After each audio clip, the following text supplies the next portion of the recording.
laamaha ammaanka dowladda ayaa xaqiijiyay dhimashada 18 ruux iyo dhaawaca 19 qof kadib qarax iyo weerar isbarbar socday lagu qaaday maqaayadaha Bosch iyo Pizza House oo ka tirsan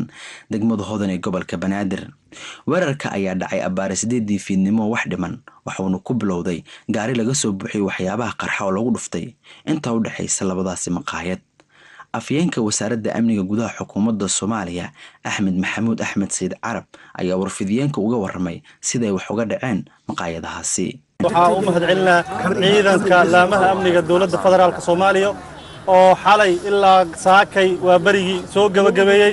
kooxdii burcadiineedkeed shabaabka loo yaqaanay dadka shacabka baabi'iyeen ee ku baabi'iyeen hoteelada Muqdisho kamid ah hotel kamid ah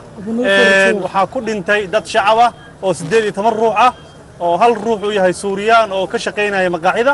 7 ruuxna ay tahay gabdho Soomaaliyeed oo muwaadiniin ah oo hotelkaas ka afurayay waxaan ku dhaawacantay 19 ruux oo shacabka Soomaaliyeed ah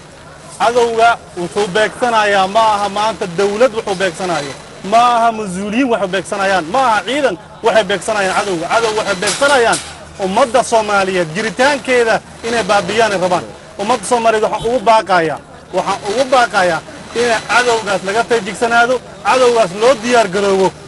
halkani waa isbitaalka Madiina ee magaalada Muqdisho waxa uu kamid yahay isbitaalada la gaarsiiyay dadkii ku dhaawacmay dhacdadii xalay ka dhacday maqaayadaha Bosch iyo Pizza. agaasimaha isbitaalka Madiina Maxamed Yuusuf Xasan ayaa inooga warramay tirada dhaawacyada la soo gaarsiiyay isbitaalka. ilaa xalay marka hadii aan ku darno labadan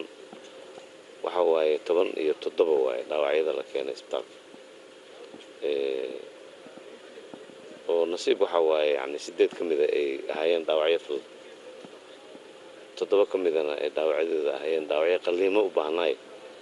oo howlgal aan ka sameynay stable waaye no fiican yihiin waa xaaladooda okay waaye mid kamid ah